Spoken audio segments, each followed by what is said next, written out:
நம்முடைய இரட்சகர் இயேசு கிறிஸ்துவினுடைய விலையேறப்பெற்ற நாமத்தில் ஏலிம் பிரைஸ் அசெம்பிளி ஊழியங்களின் சார்பாக வாழ்த்துதல்களை உங்கள் முன்பதாக வைக்கிறேன். கர்த்தர் உங்களை ஆசீர்வதிப்பாராக. ஆண்டவருடைய சமூகத்திலிருந்து புறப்படுகிற ஆசீர்வாதங்களும் நன்மைகளும் உங்களுடைய வாழ்க்கையில் அனுதினமும் பெருகும்படி தேவன் உதவி செய்வாராக.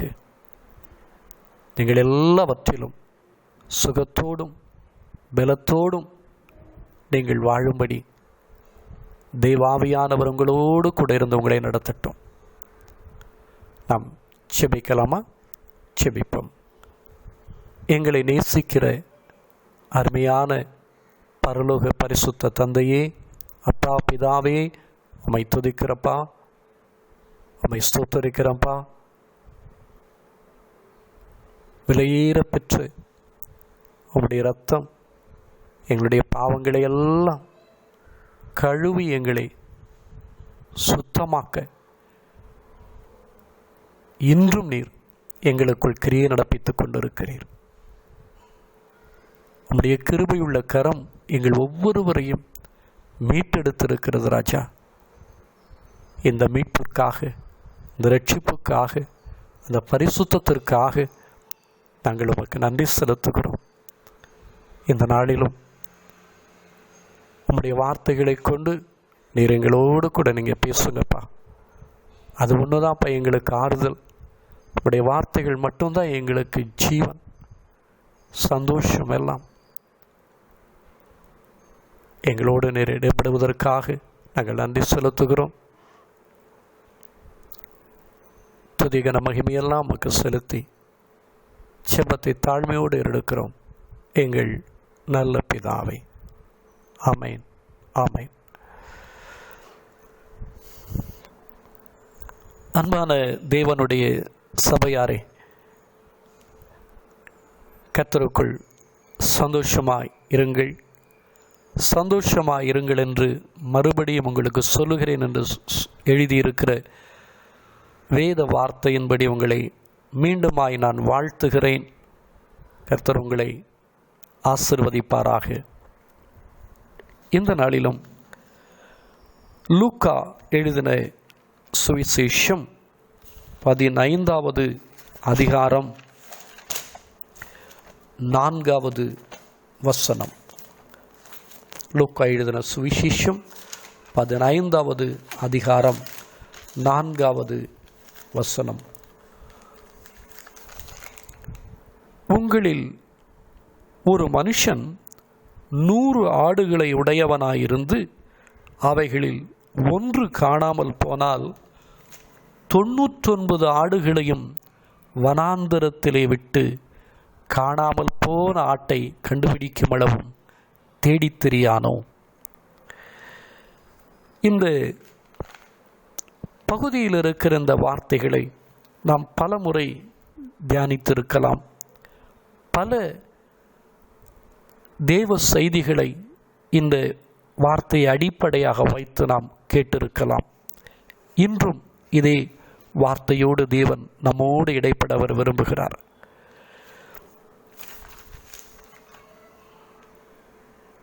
நீதிமான்களின் வனாந்திரம். இந்த வசனத்தில் மேய்ப்பன்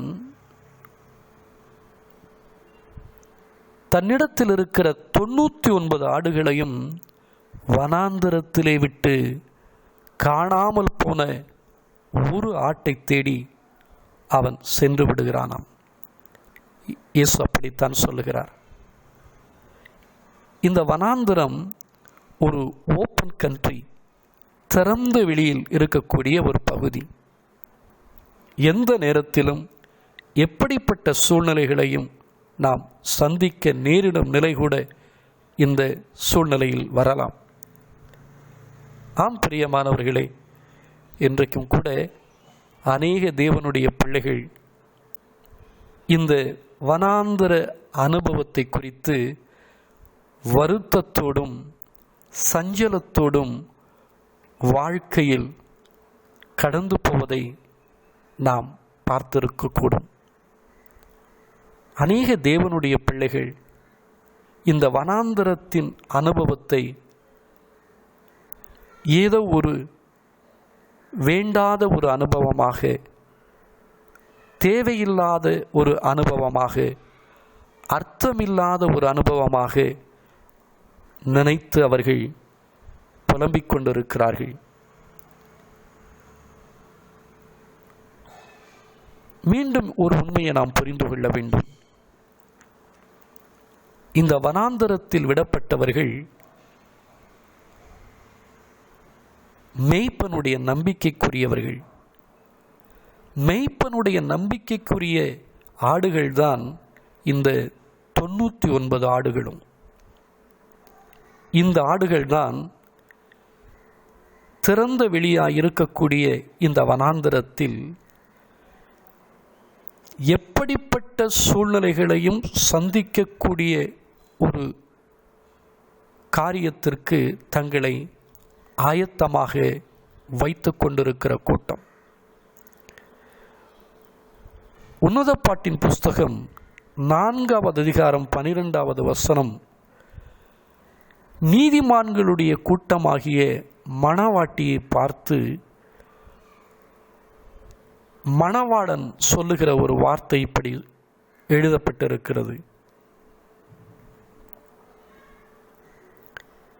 என் சகோதரியே, என் மணவாளியே, நீ அடைக்கப்பட்ட தோட்டமும் மறைவு கட்டப்பட்ட நீரூற்றும் முத்தரிக்கப்பட்ட கிணறுமாய் இருக்கிறாய் என்று எழுதப்பட்டிருக்கிறது. ஒருவேளை நீங்கள் கேட்கலாம், நீதிமான்களுடைய கூட்டம்தான் முத்தரிக்கப்பட்டும் அடைக்கப்பட்டும் மறைவு கட்டப்பட்டும் இருக்கிறதே, இங்கு ஏன் திறந்த வெளியாயிருக்கிற வனாந்தரத்தில் விடப்பட்ட ஒரு நிலை வந்திருக்கிறது என்று கூட நாம் எண்ணக்கூடும். உதாரணமாக யோபு 1:10 நாம் பார்க்கிற பொழுது, யோபுவை சுற்றி கர்த்தர் வேலி அடைத்து வைத்திருந்தாராம். ஆனால் கர்த்தருடைய பாதுகாப்பு யோபுவுக்கு இருந்தது. ஆனால் வேதனைகளையும் இழப்புகளையும் அவமானங்களையும் யோபு அனுபவித்து கொண்டுதான் இருந்தார். இதுதான் நீதிமான்களுடைய நிலை. பிரியமானவர்களே, கர்த்தருடைய பாதுகாப்பு இருக்கும், ஆனால் வேதனைகள் நம்மை கண்ணீர் விட வைத்துக் கொண்டிருக்கும். இழப்புகள் நம்பிக்கை இழக்க வைத்துக் கொண்டிருக்கும். யோபு 1:12 சொல்லுகிறது, நீதிமானை எதுவும் ஒன்றும் செய்துவிட முடியாது. ஏனென்றால்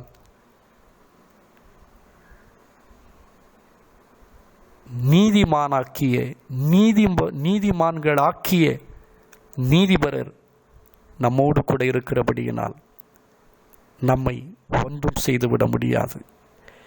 நீதிமான்கள் இந்த வனாந்தர அனுபவத்தில்தான் தேவனுக்கு உகந்தபடி அவர்கள் உருவாக்கப்படுகிறார்கள். இங்கு இந்த வனாந்தரம்தான். ஆனால் தேவன் உங்களை வைத்திருக்கும் ஸ்தானம் இருக்கிறது பாருங்கள், அதை நீங்கள் விட்டு விலகிவிடக்கூடாது. வனாந்தரம்தான், கடினம்தான், சஞ்சலம்தான், அழுகைதான், வேதனைதான், பாடுகள்தான், உண்மைதான். ஆனாலும் அந்த அனுபவங்களிலும் தேவன் உங்களை வைத்திருக்கும் ஸ்தானத்தை நீங்கள் மாற்றிவிடக்கூடாது. எச்சரிக்கையாயிருக்க வேண்டும். வனாந்தரத்தில் விடப்பட்ட 99 ஆடுகள் தங்கள் மேய்ப்பன் அவர்களை வைத்திருந்த ஸ்தானத்தை விட்டு அவைகள் விலகாமல் அந்த வனாந்தரத்தில் அப்படியே அதே அனுபவத்தில் தங்களை அது வைத்து கொண்டிருந்தது. இது எவ்வளவு பெரிய ஆச்சரியமான ஒரு காரியம். வனாந்தரமானாலும் வனாந்தர அனுபவங்களானாலும் தேவன் உங்களை வைத்திருக்கிற ஸ்தானத்தை நீங்கள் விட்டு விலகாதபடி நீங்கள் எச்சரிக்கையாயிருக்க வேண்டும். பிரியமானவர்களே, யோபுவனுடைய வாழ்க்கையில் அதைத்தான் நாம் பார்க்கிறோம். வாழ்க்கையில் இழப்புகள் வந்தது, சரீரத்தில் வேதனைகள் பெருகியது, அவமானங்கள் பெருகியது, ஆறுதல் என்கிற பெயரிலே அலட்டலான வார்த்தைகள் காயப்படுத்தினது. ஆனாலும் தேவன் தனக்கு வைத்திருந்த ஸ்தானத்தை யோபு ஒரு நாளும் விட்டு கொடுக்கவில்லை. அருமையான தேவனுடைய சபையே, இந்த நாட்களில் இந்த வனாந்தர அனுபவங்களிலெல்லாம் தேவன் உங்களை வைத்திருக்கிற ஸ்தானத்தை, நீதிமான்கள் என்கிற ஸ்தானத்தை, பரிசுத்தவான்கள் என்கிற ஸ்தானத்தை, விசுவாசிகள் என்கிற ஸ்தானத்தை நீங்கள் விட்டு விடாதிருங்கள். ஏனென்றால் இயேசு வரப்போகிறார். மீண்டும் இயேசு வரப்போகிறார். தம்முடைய சபையாகிய மணவாட்டியை சேர்ப்பதற்கு வரப்போகிறார். இன்னொரு காரியமும் அங்கு உண்டு பிரியமானவர்களை. வனாந்தரத்தில் 99 ஆடும் தங்களுடைய மனம் போனபடி அவைகளை வைத்திருக்க தேவன் அங்கு அனுமதிக்கவில்லை.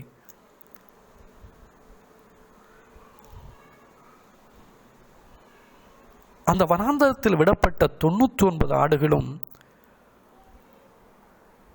ஒரே மனம், ஏக சிந்தை, ஐக்கியம், இப்படிப்பட்ட அனுபவங்களில்தான் தன்னை வைத்திருக்க வேண்டும் என்று அந்த மேய்ப்பன் எதிர்பார்த்திருக்கிறார். அப்படித்தான் அந்த 99 ஆடுகளும் வனாந்தரத்தில் அந்த பரிசுத்தவான்களினுடைய ஐக்கியத்தை அது காத்து கொண்டதாக இருந்திருக்கிறது. இன்றும் பரிசுத்த ஆவியானவர் சொல்லுகிறார், இந்த வனாந்தர அனுபவங்களில் கைவிடப்பட்டதைப் போல இருக்கிற நீதிமான்களுடைய கூட்டமே, தேவனுடைய சபையே, பரிசுத்தவான்களுடைய ஐக்கியத்தை நீங்கள் விட்டுவிடாதிருப்பீர்களாக. வனாந்தர அனுபவங்களானாலும் தேவனை தேடுவதற்கு மறக்கக்கூடாது, தேவனோடு உறவாடுவதற்கு மறக்கக்கூடாது, தேவனை கனப்படுத்துவதற்கு மறக்கக்கூடாது, மற்றவர்களுடைய பாரங்களை சுமப்பதற்கு மறக்கக்கூடாது, மற்றவர்களுக்கு நன்மை செய்வதற்கு நாம் மறக்கக்கூடாது. இதெல்லாம் பரிசுத்தவான்களுடைய அனுபவத்தில், நீதிமான்களுடைய அனுபவத்தில் தேவன் வைத்திருக்கிற காரியங்கள். இந்த 99 ஆடுகளும் அப்படிப்பட்ட ஒரு ஐக்கியத்தோடு தான் அந்த வனாந்தரத்திலே இருந்திருக்கக்கூடும். இன்றைக்கும் தேவன் நம்மிடத்திலும் அந்த ஐக்கியத்தை, ஒருமன இசைவை அவர் விரும்புகிறார். ஒருவேளை ஒவ்வொரு ஆடும் ஒவ்வொரு மனோபக்குவத்தில் இருந்ததுன்னா அந்த வனாந்தரத்தில் அவைகளெல்லாம் சிதறுண்டு போயிருக்கும். ஆனால் அது வனாந்தரத்தில் விடப்பட்ட ஆடாகத்தான் இருந்ததை தவிர சிதறுண்ட ஆடுகளாக அவைகள் ஒரு நாளும் அங்கு இல்லை, காணப்படவில்லை. அதுதான் உண்மை. அன்பான தேவனுடைய சபையை, இந்த நாட்களிலும் அந்த பரிசுத்தவான்களுடைய ஐக்கியத்தை நாம் விட்டுவிடாதபடி எச்சரிக்கையாய் இந்த கடைசி காலங்களிலே இருப்போம். செபிக்கிறவர்களோடு இணைந்து கொள்ளுங்கள். தேவனை தேடுகிற ஜனங்களோடு உங்கள் ஐக்கியத்தை வைத்துக் கொள்ளுங்கள். விசுவாச வார்த்தைகளை பேசி பழகுகிற தேவனுடைய பிள்ளைகளோடு உங்களுடைய உறவை பலப்படுத்தி கொள்ளுங்கள். இந்த நாட்களில் இது ஒன்றுதான் உங்களுக்கு மிகுந்த ஆறுதலை கொடுக்கும், மிகுந்த சந்தோஷத்தை, நம்பிக்கையை அது கொண்டு வரும். ஆண்டவருடைய நாமம் மகிமைப்படுத்தப்படட்டும். ஆண்டவரை ஒரு அல்லேலூயா சொல்லி நாம் மகிமைப்படுத்தலாமா? ஆமீன். ஹல்லேலூயா, ஹல்லேலூயா, ஹல்லேலூயா. ஆண்டவருடைய நாமத்திற்கு மகிமை உண்டாகட்டும்.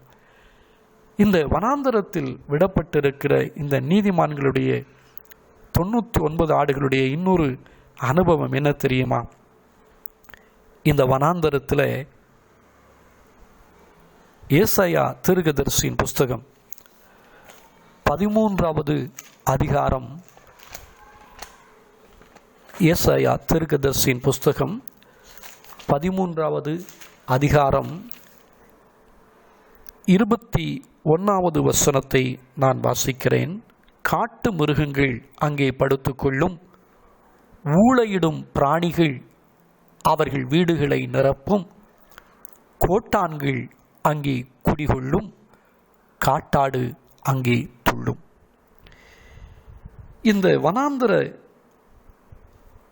அனுபவத்தில் நாம் பார்த்தோமானால் அது திறந்த வெளியாய் இருக்கிற ஒரு இடம்தான். அந்த இடத்தில் அநேக அந்நிய சத்தங்களை நாம் கேட்கக்கூடும். அந்த வனாந்தரத்திலே ஊளையிடுகிற பிராணிகள், காட்டு மிருகங்களுடைய சஞ்சாரங்கள், அங்கு ஊரிகள், இவைகளெல்லாம் தங்களுடைய சத்தத்தை தொனித்து கொண்டே இருக்கும். இந்த சத்தத்தை எல்லாம் கேட்கும்போது இந்த ஆடுகள் கவனமாக இருக்க கற்றுக்கொள்ள வேண்டும். வனாந்தரத்தில் இருக்கிற நீதிமான்களே, வனாந்தர அனுபவத்தில் நடத்தப்பட்டு கொண்டிருக்கிற நீதிமான்களுடைய சபையே, இந்த வனாந்தரத்தில் நீங்கள் கேட்கிற அந்நிய சத்தத்திற்கு மிக மிக எச்சரிக்கையாயிருங்கள். இந்த கடைசி நாட்களிலே அந்நிய சத்தங்கள் தொனித்து கொண்டுதான் இருக்கிறது.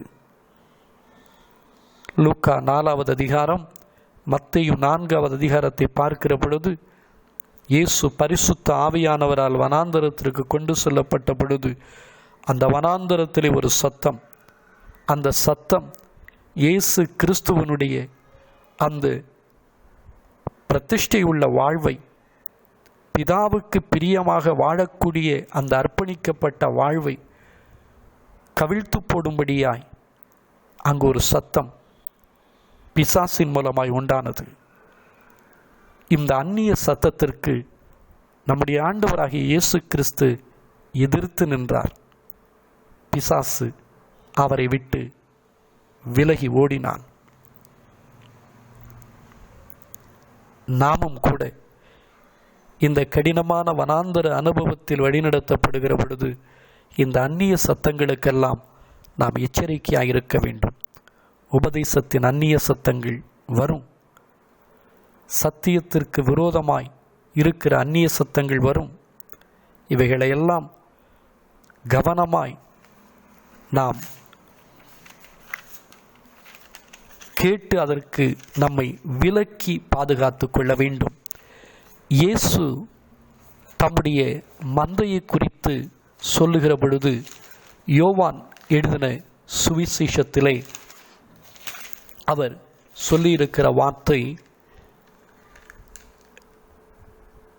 யோவான் எழுதின சுவிசேஷம் 10வது அதிகாரம் 27வது வசனம் இப்படி சொல்லுகிறது, என் ஆடுகள் என் சத்தத்திற்கு செவி கொடுக்கிறது, நான் அவைகளை அறிந்திருக்கிறேன், அவைகள் எனக்கு பின் செல்லுகிறது என்று இயேசு அங்கு சொல்லுவதை பார்க்கலாம்.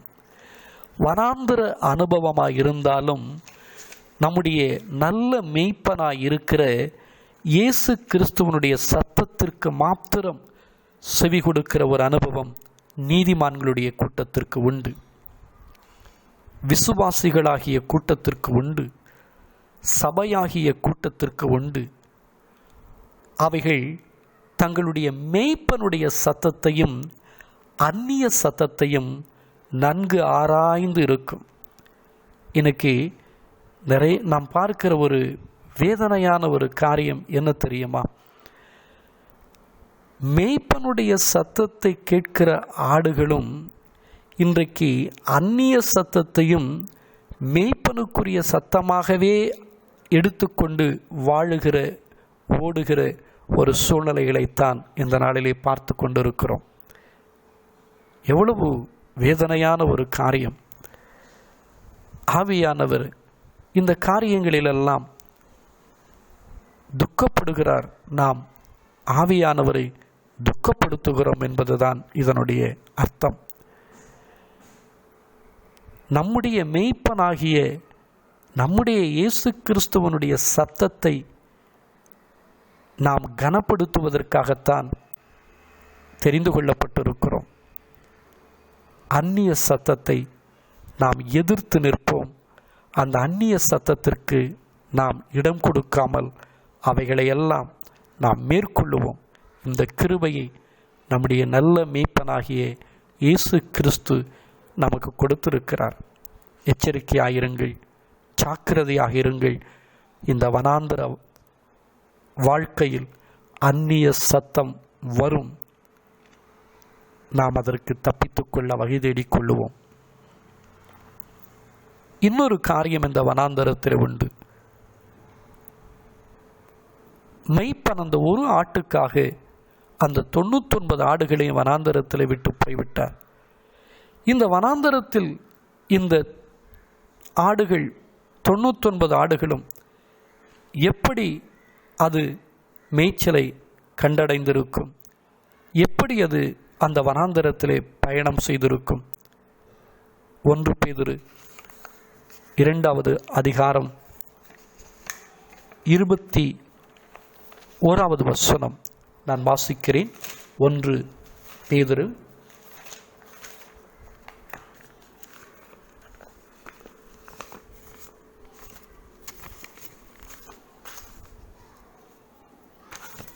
2:21.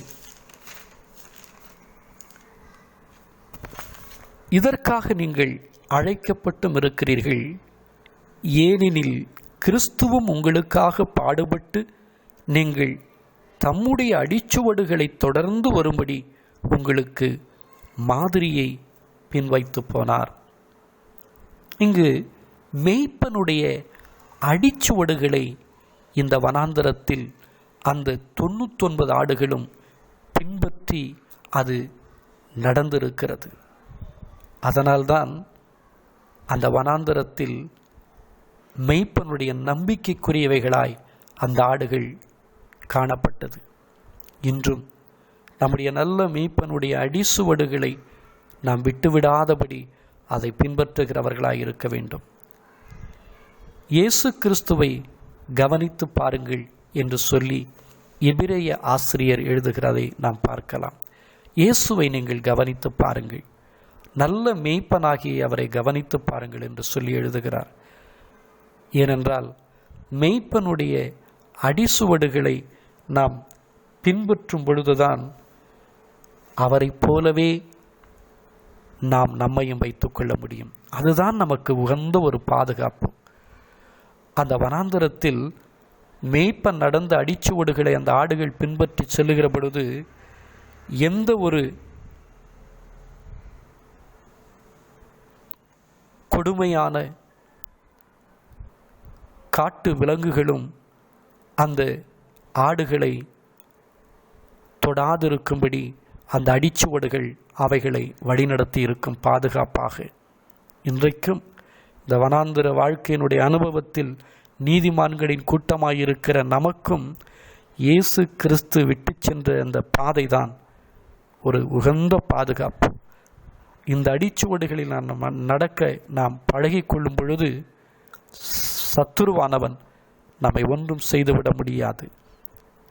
இயேசு கிறிஸ்துவனுடைய அடிச்சுவடுகள் நம்முடைய அடைக்கலமாக அது இந்த வனாந்தர வாழ்க்கையில் விடப்பட்டிருக்கிறது. பிரியமானவர்களே, இயேசுவை போல நாமும் வாழ பழகி கொண்டால் நிச்சயமாக இந்த உலகத்தில் ஜெயமுள்ள ஒரு வாழ்க்கையும் பாதுகாப்பான ஒரு வாழ்க்கையும் நிச்சயமாக நாம் பெற முடியும்.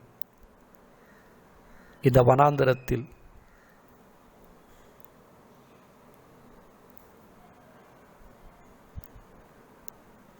நல்ல மீட்பனாகிய நம்முடைய ஆண்டவர்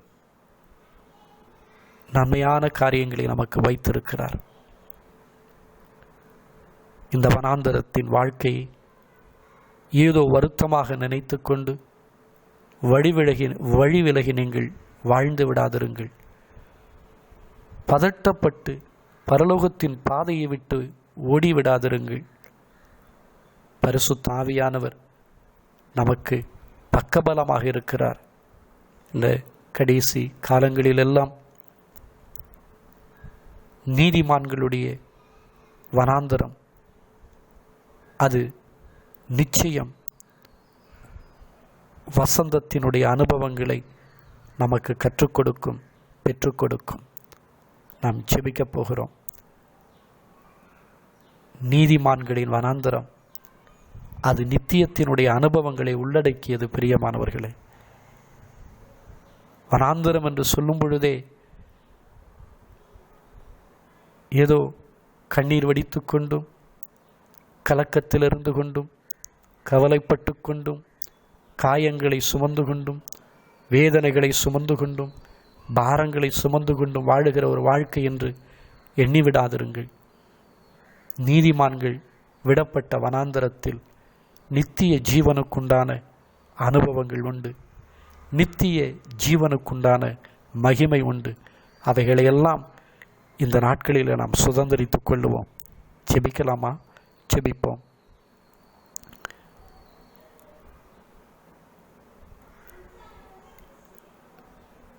பரிசுத்த பிதாவை உம்மை ஸ்தோத்திரிக்கிறோம். நீதிமான்களுக்குரிய நீதிபரரே உம்மை ஸ்தோத்திரிக்கிறோம். எங்கள் நியாயாதிபதியாயிருக்கிறவரே, எங்கள் நீதியாயிருக்கிறவரே உம்மை ஸ்தோத்திரிக்கிறோம். எங்கள் நல்ல மேய்ப்பரே உம்மை ஸ்தோத்திரிக்கிறோம். வனாந்தர வாழ்க்கையில் வனாந்தர அனுபவத்தில் கடந்து போகிற தேவனுடைய பிள்ளைகளெல்லாம் இந்த நாளிலே தைரியப்படுத்தப்படுவார்களாகப்பா, நம்பிக்கையூட்டப்படுவார்களாக. அவர்களுக்கென்று நீர் வைத்திருக்கிற அந்த நன்மைகளெல்லாம் குறைவில்லாமல் அவர்களை தேடி வரப்போகிறது, அவர்களை சந்தோஷப்படுத்த போகிறது. இந்த வனாந்தர அனுபவம் என் வாழ்க்கையை அப்படியே முடித்து விடுமோ, என் நம்பிக்கையை அப்படியே அழித்து விடுமோ என்றெல்லாம் யார் யார் உள்ளத்தில் கலக்கத்தோடும் குழப்பத்தோடும் இருக்கிறார்களோ அவர்களுக்கெல்லாம் இந்த நாளிலே இந்த நீதிமான்களுடைய வனாந்தரம் ஒரு நம்பிக்கையை கொடுக்கட்டும்.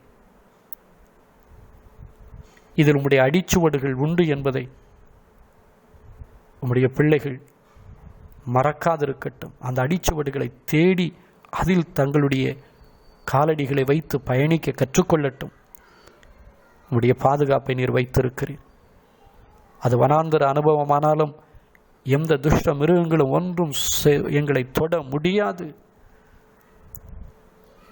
உம்முடைய பாதபடிகள் எங்களுக்கு பரலோகத்தின் பாதுகாப்பை கொடுத்து கொண்டே இருக்கும். அந்நிய சத்தங்களுக்கு விலக்கி எங்களை மீட்டருளும் அப்பா. இந்த கடைசி நாட்களிலே அந்நிய சத்தங்கள் இந்த உலகத்தின் ஒவ்வொரு மூலைகளிலும் புறப்பட்டு கொண்டிருக்கிறது. இதெல்லாம் உம்முடைய வருகை சமீபமாய் இருக்கிறது என்பதை எங்களுக்கு உணர்த்தி கொண்டிருக்கிறது. ஆண்டவரே, உம்முடைய சத்தியத்தினுடைய சத்தத்தை கேட்டறிந்த எங்களுக்குள் அந்நிய சத்தத்தை பகுத்தறிந்து அதிலிருந்து விலகி வாழுகிற ஒரு ஞானமுள்ள ஒரு வாழ்க்கையை எங்கள் ஒவ்வொருவருக்கும் தருவதற்காய் நாங்கள் நன்றி செலுத்துகிறோம். தேவனுடைய வார்த்தைகளை கேட்டுக்கொண்டிருக்கிற ஒவ்வொரு பிள்ளைகளும் அதற்கு விலக்கி பாதுகாக்கப்படுவார்களாக.